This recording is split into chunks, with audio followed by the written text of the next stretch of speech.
The CDC says the polio virus was found in April wastewater in a sample from a county very, very close to New York City, suggesting that the disease, in fact, could have been spreading there earlier than we previously knew.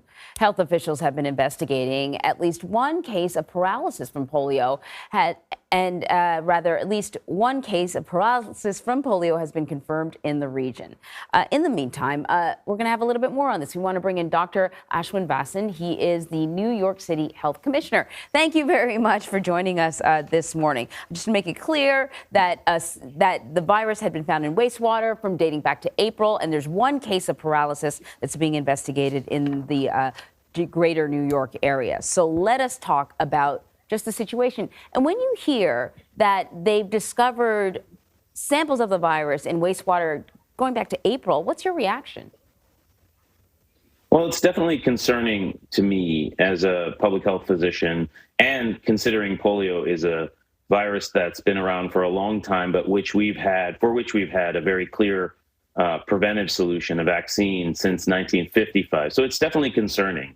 Can I say definitively that polio has never appeared prior in our wastewater? No, because we didn't routinely sample it. But remember, this is in the context of a case of flaccid paralysis in Rockland County, just outside of New York City. So taking those 2 points together, the existence of it in wastewater in upstate New York, as well as here in New York City, as well as the case of paralysis, makes it really concerning that there's a version of the polio virus circulating that can cause real disease and disability. So then at what point should we be concerned? At what point would you start to say, no, these numbers aren't looking good?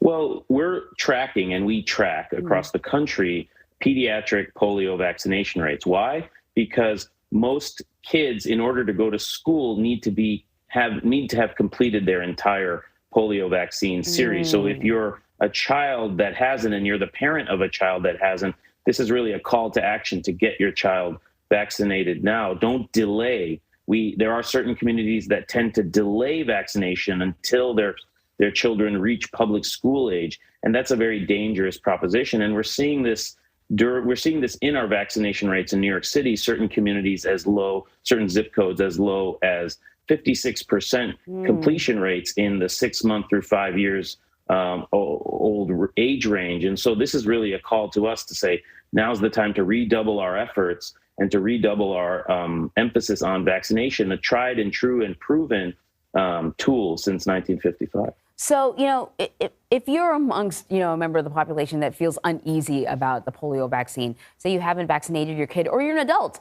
and, you haven't been vaccinated, are there certain factors that people should consider when seeking out a vaccination, or should everyone just get it?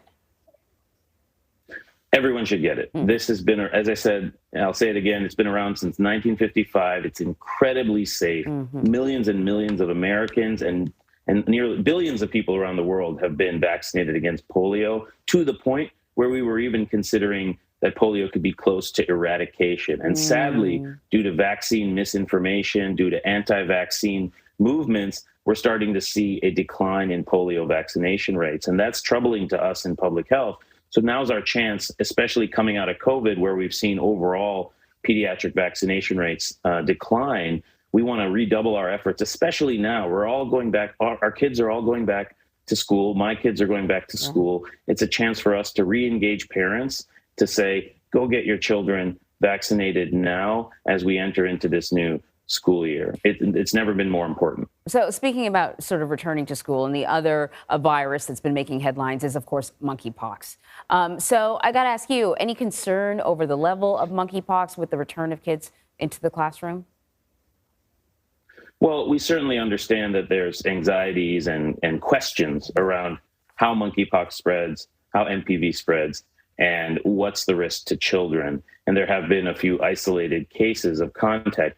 The thing to remember is that in general, and what we're seeing in this outbreak, is that MPV, monkeypox virus, spreads through close skin-to-skin contact, and it's usually prolonged contact. And in this particular outbreak, that's been associated with sexual contact.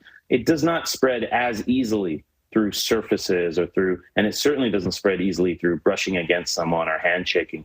So our kids are not at widespread risk. That said, we have put out and are putting out in New York City, and I know that other jurisdictions are considering guidance to schools, to principals, to parents about just what to look out for and how to keep their environments safe. Obviously, there's isolation guidance if you suspect your child has a rash that could be monkeypox, and talking to providers about what to look for and what to test for. But there isn't widespread risk to children right now, and I think I want to try to reduce that anxiety, even though I understand that people are tuned up and anxious, especially coming out of 2.5 years of COVID. Yeah, definitely. Dr. Vasan, thank you very much. Of course, anytime. Thank you.